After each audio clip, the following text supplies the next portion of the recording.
Hello friends, UGC net knowledge point में आप सभी का स्वागत है। आज हम कर रहे हैं UGC net paper 2 public administration के चैप्टर वाइज जो है अरिहंत पब्लिकेशन की बुक में से चैप्टर 5 अभिप्रेरणा और सांगठनिक मानववाद यूनिट 2। आइए स्टार्ट करते हैं। चैनल पर नए हैं तो चैनल को जरूर सब्सक्राइब करें, लाइक एंड शेयर करें। आज हम पढ़ेंगे लोक प्रशासन के लेख के बारे में। राइटर ऑफ पब्लिक एडमिनिस्ट्रेशन, लोक प्रशासन के लेखक के बारे में, राइटर्स ऑफ पब्लिक एडमिनिस्ट्रेशन के बारे में।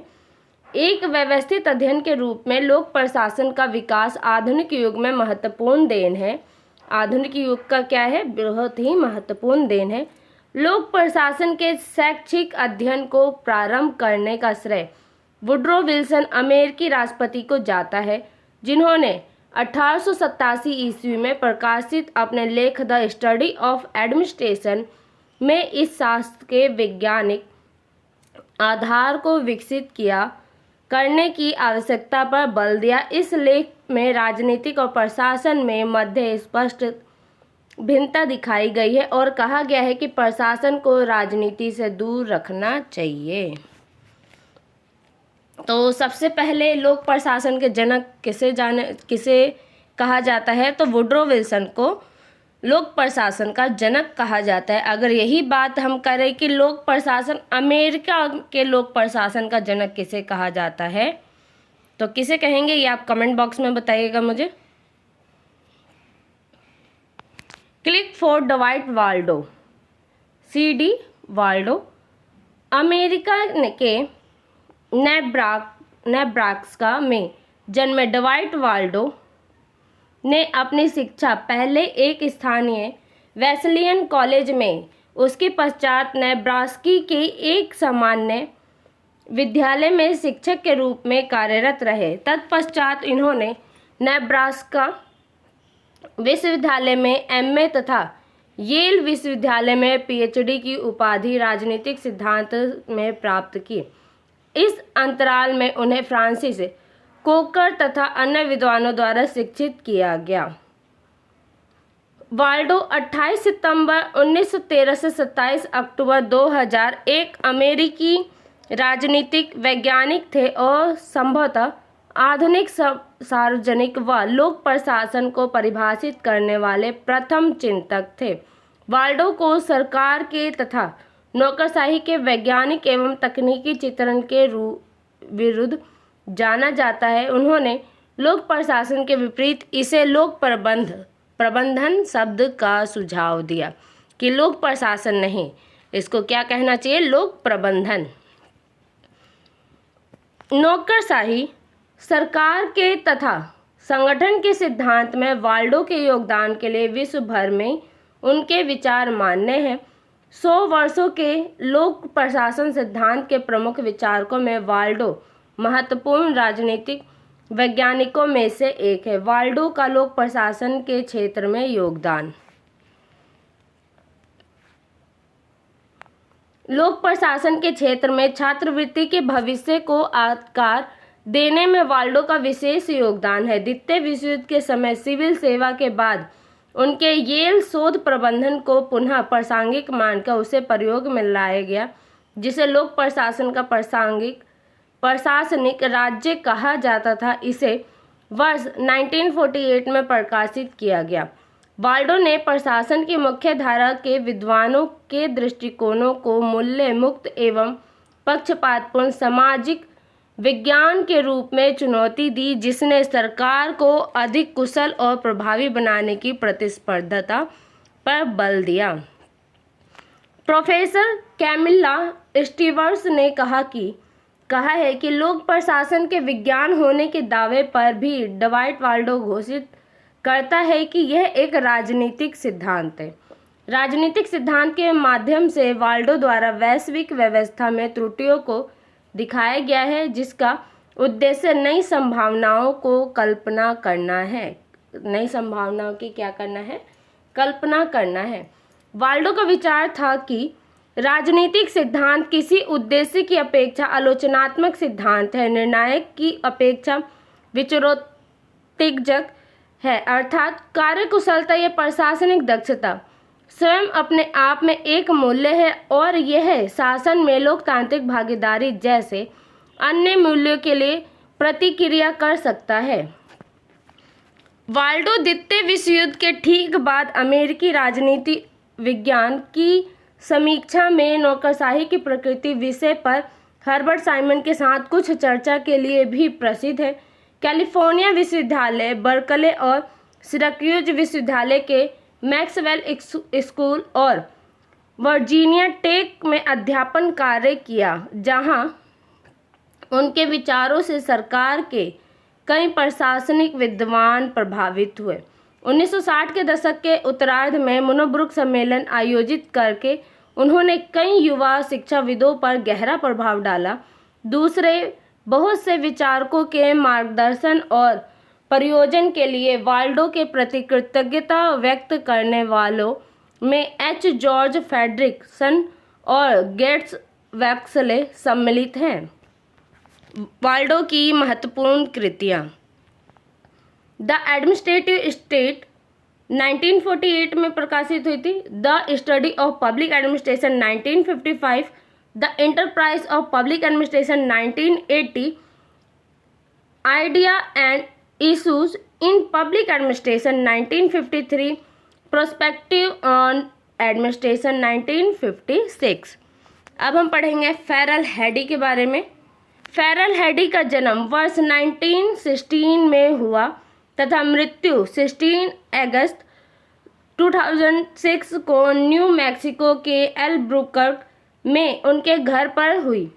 फ्रेडरिक्स जैसे लोक प्रशासन के विचारक के साथ फेरल हैडी को तुलनात्मक लोक प्रशासन के एक प्रमुख संस्थापक के रूप में जाना जाता है और इसके लिए उन्हें सम्मानित किया गया। फेरल हैडी ने अपने जीवन के 65 वर्ष देश की सशस्त्र सेना में व्यतीत कर दिए तथा कई प्रतिष्ठित विश्वविद्यालयों में राजनीति विज्ञान, संकाय अध्ययन और सार्वजनिक समर्थन करने वाले अभिविभाज्य पेशेवर संघों के नेता के रूप में सेवा की। किसने की? फेरल हैडी ने। फेरल हैडी ने द्वितीय विश्व युद्ध के दौरान अमेरिकी नौसेना में सेवा की। युद्ध पश्चात उन्होंने मिशिगन विश्वविद्यालय में राजनीतिक विज्ञान 1946 से 66 पढ़ाया, जहां उन्होंने लोक प्रशासन संस्थान 1960 से 66 के निर्देशक के रूप में कार्य किया। वर्ष 1968 में उन्होंने न्यू मैक्सिको जाकर वहां राष्ट्रपति का पद संभाला। वर्ष 1975 से 81 तक वे राजनीतिक विज्ञान संकाय में पुनः अध्यापन कार्य करने लगे। तुलनात्मक और अंतर्राष्ट्रीय प्रशासन पर ASPA की मुख्य धारा की 35वीं वर्षगांठ की स्मृति में दिया गया कि व्याख्यान को लोक प्रशासन के लिए अमूल्य देन मानी जाती है। फेरल हैडी को लोक प्रशासन के क्षेत्र में योगदान। फेरल हैडी का लोक प्रशासन के क्षेत्र में योगदान। फेरल तुलनात्मक प्रशासन के क्षेत्र में उनका योगदान उनकी योग्यता तथा क्षमता को दर्शाता है। फेरल का दृढ़ विश्वास था कि सार्वजनिक प्रशासन में सभी छात्रों को अमेरिका के अतिरिक्त अन्य प्रणालियों में सरकार और शासन के बारे में अज्ञान नहीं होना चाहिए। इस तरह की स्थिति के बिना फेरल का मानना था कि किसी के बिना अपने राष्ट्र को समझने की क्षमता पहले सीमित थी, अतः वे अपने संपूर्ण जीवन काल में तुलनात्मक प्रशासन की मुख्य धारा की वकालत करते रहे। फेरल हैडी ने सभी सार्वजनिक प्रशासन पाठ्यक्रम में एवं उनके एकीकरण में अद्वितीय कार्य किया। लोक प्रशासन की विधा में फेरल हैडी का योगदान 1940 के दशक में प्रशासनिक नियम बनाने, लोक प्रशासन समीक्षा 1994 पर कानून के लेखों के साथ प्रारंभ हुआ। 15 से अधिक वर्षों के बाद भी वे राज्य स्तरीय सुधार पर लेखों और मोनोग्राफ के रूप में अपने प्रशासनिक विचार देते रहे। मुख्य रूप से मिशिगन विश्वविद्यालय में लोक प्रशासन संस्थान और पूर्ववर्ती संगठनों के माध्यम से प्रकाशित उनके विचार हैडी 1952, हैडी 1956 और हैडी 66A6 तथा नेशनल म्युनिसिपल लीग अब नेशनल सिविल लीग के मुख्य रूप में रहे। फेरल हैडी ने वुड्रो विल्सन के प्रशासनिक विचारों को लिया, जैसा कि उन्होंने बताया था कि लोक प्रशासन का अध्ययन एकात्मक और अंतर्राष्ट्रीय दृष्टिकोण से किया जाता है, और उन्होंने इसे सैद्धांतिक शोध, अभ्यास और शिक्षण के लिए 60 वर्ष की अवधि में गंभीरता से और व्यवस्थित रूप से लागू किया। उन्होंने यूनाइटेड स्टेट के रिपब्लिक प्रशासन की अपनी समझ और अंतर्राष्ट्रीय विकास में उनकी रुचि की तुलना एक समतावादी परिदृश्य में की। उनके प्रशासनिक संदर्भ में दिए गए तुलनात्मक अध्ययन ने मूल रूप से बदल दिया कि कैसे लोक प्रशासन की अन्य देशों तथा संयुक्त राज्य अमेरिका के अंदर अवधारणा है। फेरल हैडी ने 1960 के दशक के प्रारंभ में तुलनात्मक सार्वजनिक प्रशासन के उद्भव में योगदान दिया। तुलनात्मक सार्वजनिक प्रशासन समूह कैग के आंतरिक गठन के माध्यम से प्रोत्साहित किए गए कॉलेजियम संबंधों से आए थे, जैसे कि फेरल ने उल्लेख किया कि CAG द्वारा यानी कैग के द्वारा किए गए कुछ काम की आलोचना की गई थी, जिसके प्रकाशित होने के कुछ समय बाद ही 2 पुस्तकों ने तुलनात्मक लोक प्रशासन को अध्ययन और अभ्यास के क्षेत्र में स्थापित किया।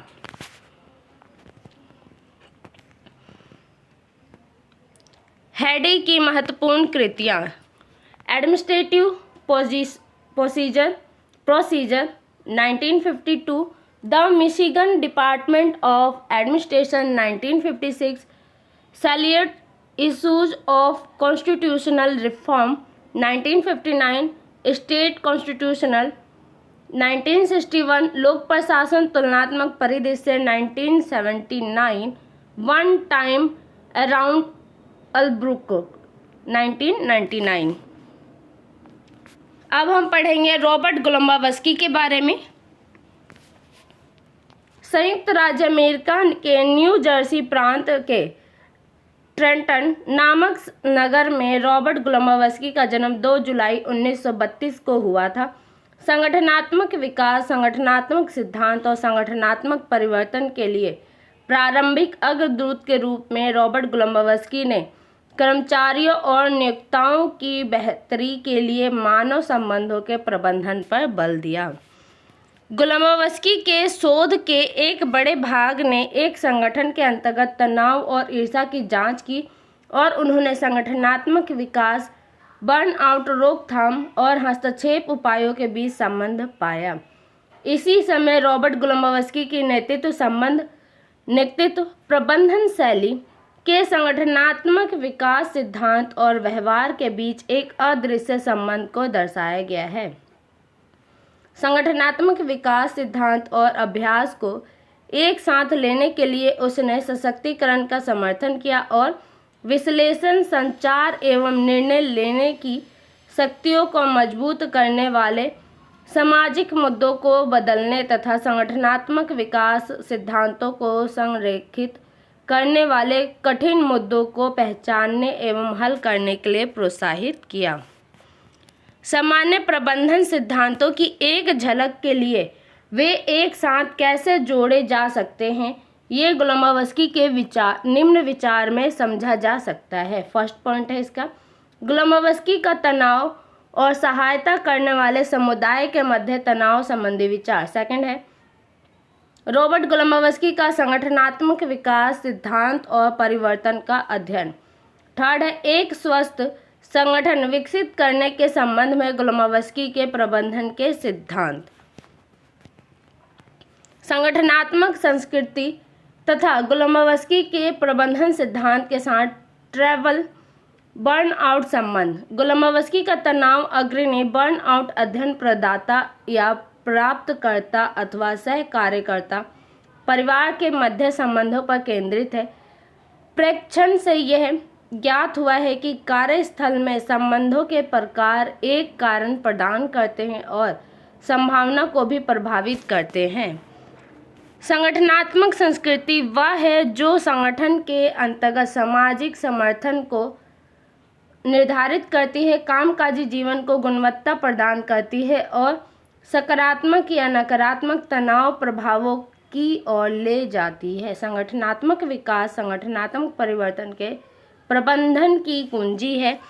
ऐसे लोगों के साथ एक संगठन विकसित करें जो सीखने, बढ़ने और बदलने की इच्छा रखते हैं, तनाव जलन को कम करने के लिए मानव पर ध्यान केंद्रित करते हैं और गोलेमोवस्की के उन 5 मेटावेल्स को समझते हैं जो किसी व्यक्ति की परिवर्तन क्षमता अनुभव को प्रभावित करते हैं।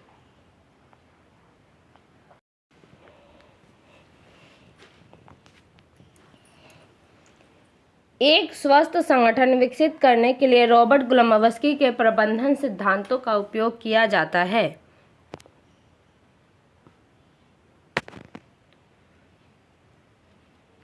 जैसा शीर्ष स्तर अधिकारियों और कर्मचारियों के बीच विश्वास का पुनर्निर्माण, सम्मान, अधिकार, प्रतिक्रिया और विशिष्ट लक्ष्य देकर कर्मचारियों को सशक्त बनाना है। खुलेपन, विश्वास, प्रयोग और स्वामित्व के जोखिम के साथ एक पुनर्योजी वातावरण बनाने के लिए कई अलग अलग हस्तक्षेप उपलब्ध हैं तथा यह स्मरणीय है कि एक संगठन का स्वास्थ्य संगठनात्मक डिजाइनों पर निर्भर करता है। रॉबर्ट गोलेमोवस्की के प्रबंधन सिद्धांत का अध्ययन करते समय ज्ञान के व्यापक आधार को संलग्न करना आवश्यक होता है। उनके सिद्धांत लोकतंत्र और प्रशासन से लेकर कार्यस्थल में भावनाओं और आध्यात्मिक आधार के महत्व तक के क्षेत्रों को ध्यान में रखते हैं। रॉबर्ट गोलेमोवस्की की महत्वपूर्ण कृतियाँ कौन कौन सी है? फर्स्ट है ironies in organizational development 1990, handbook of organizational consultation 1993, managing diversity in organization 1995, approaches to point change 1979 और द स्मॉल ग्रुप 1962। अब हम पढ़ेंगे पीटर ड्रकर के बारे में। पीटर ड्रकर 1909 से 11 नवंबर 2005 तक थे। एक अमेरिकी प्रबंधन सलाहकार, शिक्षक तथा लेखक थे। वे मूलतः ऑस्ट्रेलिया के निवासी थे। प्रबंधन शिक्षा के विकास क्षेत्र में उन्होंने अग्रिम योगदान दिया। उन्होंने लक्ष्यों द्वारा प्रबंधन नामक अवधारणा दी। पीटर ड्रकर प्रमुख शर्तों का प्रबंधन सिद्धांत। पीटर ड्रकर प्रमुख शर्तों का प्रबंधन सिद्धांत। पीटर ड्रकर व्यवसाय प्रबंधन के तरीकों में अपनी अभिनव सोच के लिए विश्व प्रसिद्ध हैं। उनके काम ने प्रबंधन सिद्धांत को समाजशास्त्रियों के बीच एक गंभीर अनुशासन में बदल दिया और उन्होंने प्रबंधन सिद्धांत विकास के लगभग प्रत्येक बिंदुओं पर अपने विचार रखे। व्यापार नैतिकता और नैतिकता का अभ्यास व्यवसाय प्रबंधन के कई तत्वों की सूची में ड्रकर का विचार महत्वपूर्ण पाया गया, जो कि सबसे ऊपर था। MBO का उद्देश्य ऑब्जेक्टिव्स द्वारा प्रबंधन वर्ष 1954 में प्रकाशित अपने पुस्तक द प्रैक्टिस ऑफ मैनेजमेंट में पीटर ड्रकर द्वारा दिया गया एक वाक्यांश है। MBO नौकरी के लिए विशिष्ट मानकों की तुलना में कर्मचारियों के प्रदर्शन का मापन करता है। इसके पीछे यह मान्यता है कि यदि कर्मचारी उन मानकों को निर्धारित करने में सहायता करते हैं तो उन्हें पूरा करने की अधिक संभावना होगी। पीटर ड्रकर की स्मार्ट विधि। पीटर ड्रकर की स्मार्ट विधि यह सुनिश्चित करने के लिए जांच का एक साधन है कि उद्देश्य वैध है। प्रबंधकों ने यह सुनिश्चित करने के लिए स्मार्ट यानी संक्षिप्त नाम का प्रयोग करके यह सत्यापन किया कि उद्देश्य विशिष्ट, औसत दर्जे का, प्राप्त, यथार्थवादी और समय से संबंधित है। ज्ञान कार्यकर्ता।